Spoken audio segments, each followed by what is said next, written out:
Pi bond का formation देख लेते हैं। पाई बॉन्ड जो होता है ना वो आपका लैटरल ओवरलैपिंग से बनता है। कैसे? लैटरल ओवरलैपिंग यानी एक के ऊपर एक, जानते हो? मतलब कि जैसे अभी हम लोग जो सिग्मा बॉन्ड देख रहे थे उसमें आपका हॉरिजॉन्टली ओवरलैप कर रहा था, इसमें आपका वर्टिकली यानी लैटरल ओवरलैपिंग होगा, लैटरली ओवरलैप करेगा। जैसे जैसे पीपी में देखते हैं, पीपी ऑर्बिटल, ठीक है। पीपी सब ऑर्बिटल का आपका शेप कैसा होता है? डम्बेल। तो इसमें करेगा क्या, देखो सपोज करो एक आपका ये हो गया पी ऑर्बिटल और एक हो गया आपका ये पी ऑर्बिटल, जिसमें ऊपर में एक इलेक्ट्रॉन, इसमें भी ऊपर में एक इलेक्ट्रॉन, ऊपर में एक इलेक्ट्रॉन, इसमें भी ऊपर में एक इलेक्ट्रॉन, ठीक। अब ये जब ओवरलैप करेगा तो ऐसा कुछ करेगा, एक दो। अब यहाँ पे एक इलेक्ट्रॉन, यहाँ पे एक इलेक्ट्रॉन।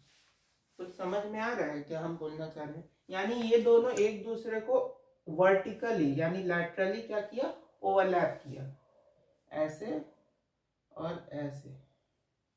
समझ में बात आ रही है? लैटरली क्या किया? ओवरलैप किया। तो पीपी ऑर्बिटल का फॉर्मूला हुआ, ये क्या हुआ? Lateral overlapping of PP orbital.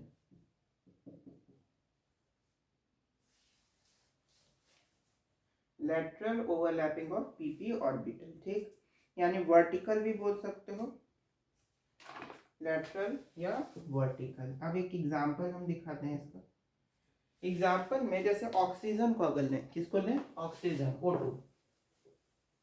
तो ऑक्सीजन में कितना है, मतलब O2 जो मॉलिक्यूल है उसमें कितने एटम है? तो दो एटम है, एक है आपका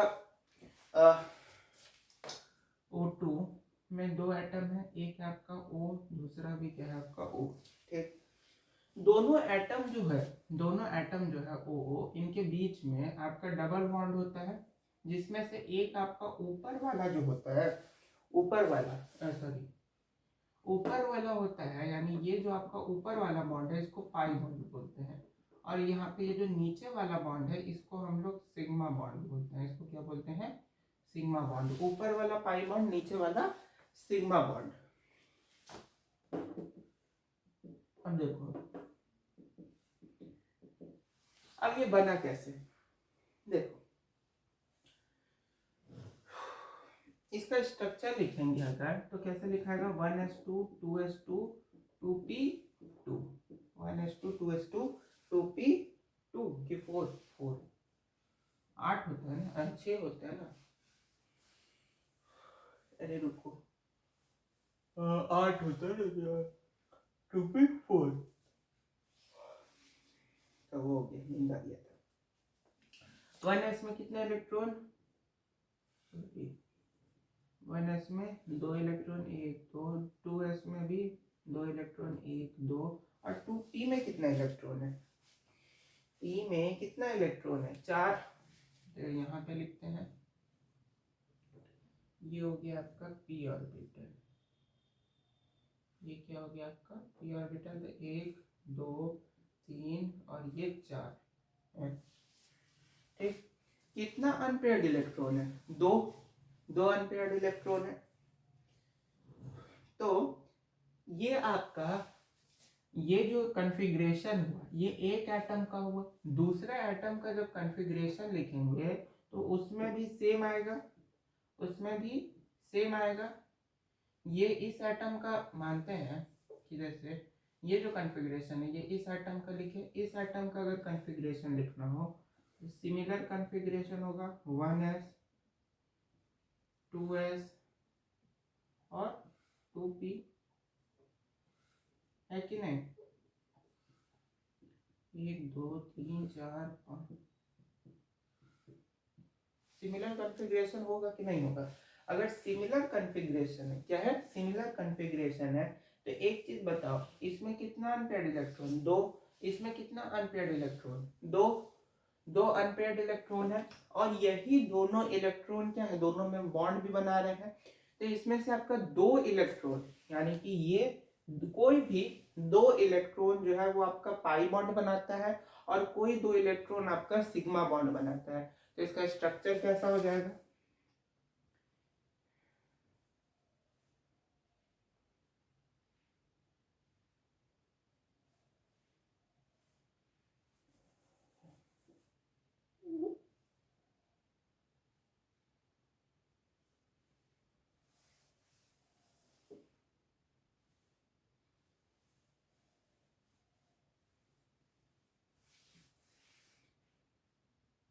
दो इलेक्ट्रॉन ऐसे आ गए, ठीक, और दो इलेक्ट्रॉन आपका यहाँ पे आया। मतलब पहले ये आपका कैसा शेप था? ऐसा शेप था कुछ।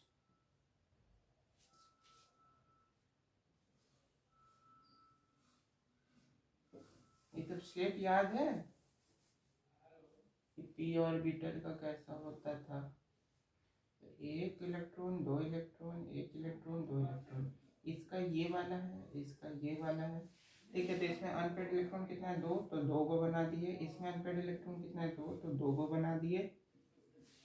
और यही दोनों इलेक्ट्रॉन क्या किया? कोलाइड किया। तो इसमें ऊपर वाला ये जो इलेक्ट्रॉन था, ये जो ऊपर वाला इलेक्ट्रॉन था, ये क्या किया? आपका पाई बॉन्ड का फॉर्मेशन किया, जो कि यहाँ दिख रहा है। और ये जो नीचे वाला इलेक्ट्रॉन था, ये आपका सिग्मा बॉन्ड का फॉर्मेशन किया। किसका फॉर्मेशन किया? सिग्मा बॉन्ड का।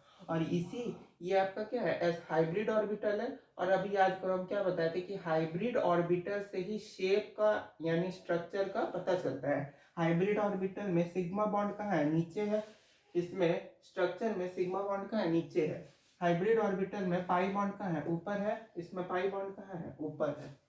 वही हम बता रहे थे कि हाइब्रिड ऑर्बिटल से ही हम लोग को पता चलता है कि सिग्मा बॉन्ड मतलब स्ट्रक्चर कैसा होगा, ठीक। ये इसका स्ट्रक्चर हो गया, समझ गया? Formation of pi bond.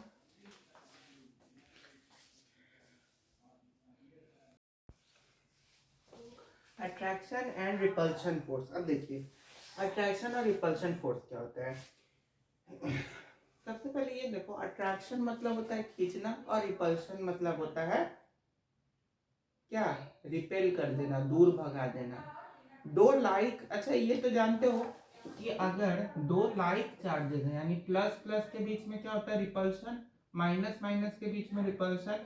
Plus minus के बीच में अट्रैक्शन होता है। और माइनस प्लस यानी इन दोनों के बीच में क्या होगा? अट्रैक्शन फोर्स होगा। और इन दोनों के बीच में क्या होगा? रिपल्शन फोर्स होगा। इतना जानते हो कि नहीं? ठीक।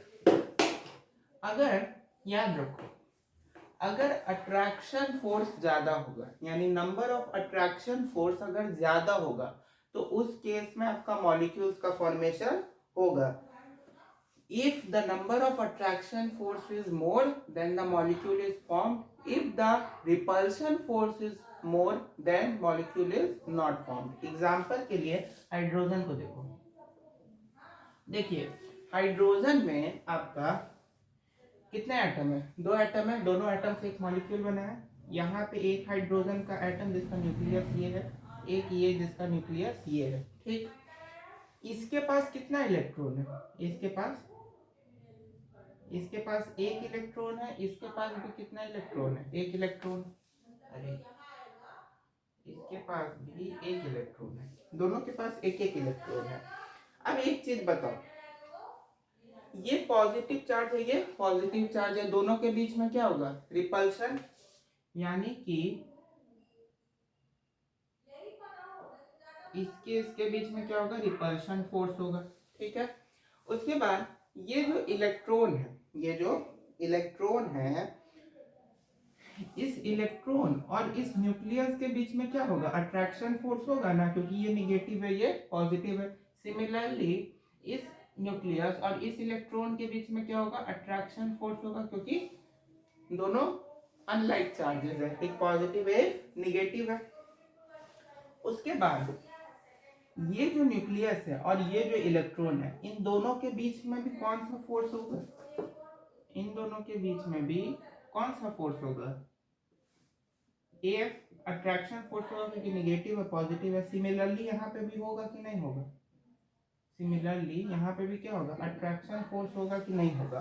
और एक चीज बताओ, ये जो इलेक्ट्रॉन है और ये जो इलेक्ट्रॉन है, इन दोनों इलेक्ट्रॉन्स के बीच में भी क्या होगा, रिपल्शन फोर्स होगा। इन दोनों इलेक्ट्रॉन्स के बीच में भी क्या होगा, रिपल्शन फोर्स होगा। तो ये दोनों, सॉरी, ये से लेके ये जो इलेक्ट्रॉन है इसके बीच में भी क्या होगा, रिपल्शन फोर्स होगा। यहाँ पे मेरा कहने का मतलब ये है कि टोटल नंबर, अब यहाँ पे देखो, टोटल अट्रैक्शन फोर्स कितना है, देखो 1 1 2 3 और 4, टोटल अट्रैक्शन फोर्स कितना है, 4 है। टोटल रिपल्शन फोर्स देखो कितना है, टोटल रिपल्शन फोर्स 1 और 2 है। अट्रैक्शन फोर्स है 4, रिपल्शन फोर्स है कितना, 2। तो टोटल कितना हुआ, 4 में से 2 गया 2, प्लस 2 हुआ, 4 में से 2 गया +2। अब यहाँ पे एक चीज बताओ, कौन सा फोर्स ज्यादा है, अट्रैक्शन फोर्स ज्यादा है कि रिपल्शन फोर्स ज्यादा है, अट्रैक्शन फोर्स ज्यादा है, अट्रैक्शन फोर्स मोर है as compare to repulsion force. इसी कारण से आपका H2 मॉलिक्यूल क्या करता है, एग्जिस्ट करता है। H2 मॉलिक्यूल आपका इसी कारण से आपका एग्जिस्ट करता है। लेकिन वहीं अगर हीलियम यानी He2 हो, He2 आपका एग्जिस्ट नहीं करेगा, He2 आपका एग्जिस्ट नहीं करेगा। क्यों एग्जिस्ट नहीं करेगा, क्योंकि इसमें जो अट्रैक्शन फोर्स है वो लेस होगा as compare to repulsion force. यानी इसमें जो रिपल्शन फोर्स होगा हीलियम He2 में क्या होता है कि रिपल्शन फोर्स ज्यादा होता है as compare to attraction force, जिसके कारण He2 कंपाउंड एग्जिस्ट नहीं करेगा। एज शॉर्ट, जिसमें अट्रैक्शन फोर्स ज्यादा हो वो कंपाउंड आपका एग्जिस्ट करेगा, जिसमें रिपल्शन फोर्स ज्यादा हो वो कंपाउंड आपका एग्जिस्ट नहीं करेगा। क्लियर। अब हाइब्रिडाइजेशन के टाइप्स को देखते हैं। अभी हाइब्रिडाइजेशन पढ़े ना, उसके टाइप्स को देखो कितने तरह के होते हैं।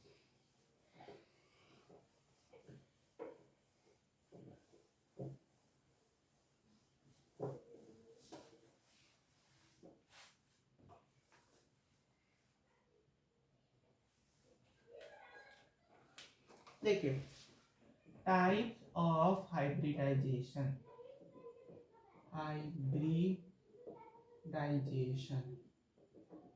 Types of hybridization. अब टाइप्स देखते हैं इसका। पहला टाइप है आपका sp, दूसरा होता है आपका sp2, तीसरा हो गया आपका sp3, चौथा हो गया आपका sp3d और पांचवा हो गया आपका sp3b2।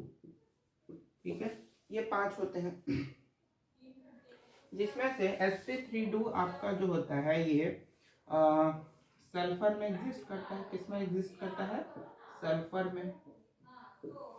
sp3d आपका फास्फोरस में, किसमें, फास्फोरस में।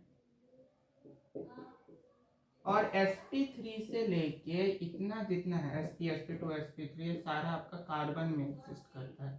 किसमें एग्जिस्ट करता है, कार्बन में। अब कैसे एग्जिस्ट करता है वो देखिए। अगर कार्बन कार्बन जो होता है ना, हाइड्रोकार्बन जानते हो ना, हाइड्रोजन और कार्बन से जो कंपाउंड बनते हैं उसको हाइड्रोकार्बन बोलते हैं। उसमें 3 कैटेगरी अभी हम लोग पढ़े हुए हैं, अल्केन, अल्कीन और अल्काइन। क्या है, अल्केन, अल्कीन, अल्काइन।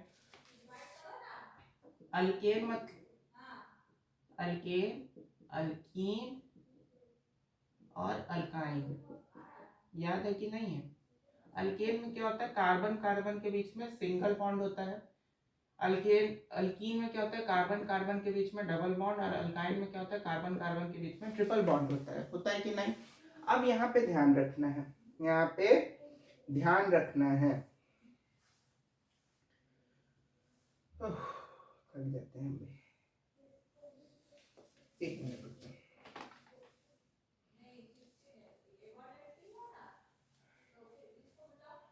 अब यहाँ पे उल्टा चलिए, यहाँ पे क्या करना है, उल्टा करना है।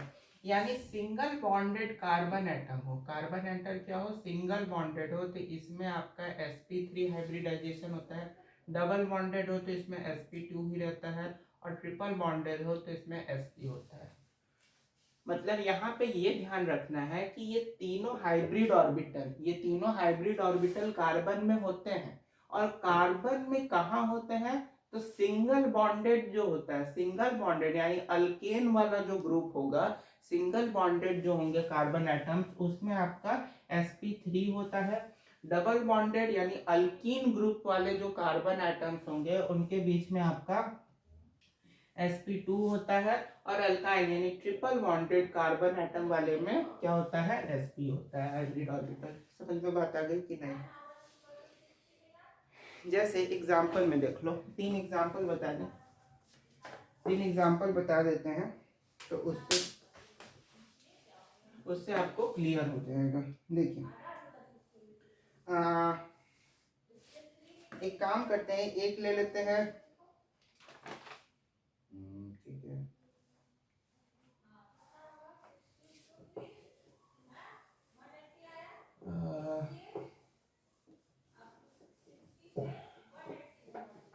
देखो तीन एग्जांपल लेंगे, प्रोपेन, ठीक, प्रोपीन और प्रोपाइन। प्रोपेन, प्रोपीन और प्रोपाइन।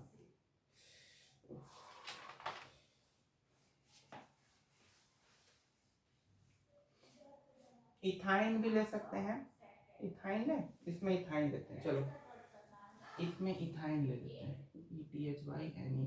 इथाइन को हम लोग एसीटनाइन भी बोलते हैं, क्या बोलते हैं, एसीटनाइन। अब देखिए, इसका होता है आपका C2H2, इसका होता है आपका C3H6 और इसका होता है आपका C3H8। ठीक है, तीनों का स्ट्रक्चर बनाते हैं। देखिए प्रोपेन का, पहले प्रोपेन का अगर बनाए,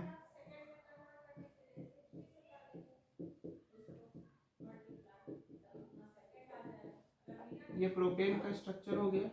इस प्रोपेन के स्ट्रक्चर में आपका, इस प्रोपेन के स्ट्रक्चर में कार्बन क्या है, सिंगल बॉन्डेड है, यानी दो कार्बन एटम के बीच में कौन सा बॉन्ड है, सिंगल बॉन्ड है। तो दो कार्बन एटम के बीच में अगर सिंगल बॉन्ड हो तो उस केस में ये कौन सा हाइब्रिड ऑर्बिटल कहलाएगा, sp3 हाइब्रिड ऑर्बिटल। समझ में बात आई? अगर हम प्रोपीन का बनाएं, किसका बनाएं, प्रोपीन का, तो प्रोपीन में कितना है, C3H6, तो कार्बन कार्बन कार्बन,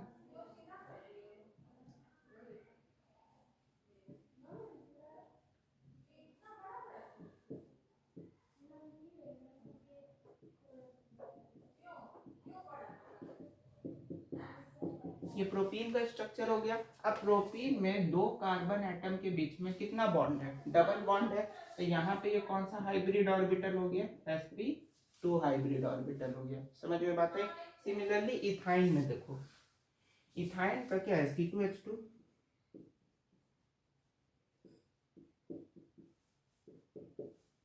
ठीक है, इसमें दो कार्बन एटम के बीच में कितना बॉन्ड है, 3, तो ये क्या हो जाएगा, sp। तीन कार्बन एटम के बीच में हो तो sp, दो के बीच में हो तो sp2, और अगर तीन के बीच में हो,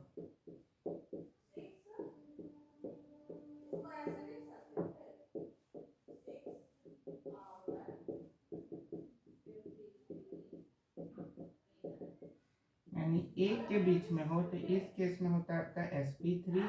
एक दो कार्बन एटम के बीच में सिंगल बॉन्ड तो sp3, दो कार्बन एटम के बीच में डबल बॉन्ड तो sp2, दो कार्बन एटम के बीच में ट्रिपल बॉन्ड तो sp। क्लियर कि नहीं हुआ? चलिए अब जान लेते हैं हम लोग लैटिस एनर्जी क्या होता है, क्या लैटिस एनर्जी, नोट कर लो अगर करना है।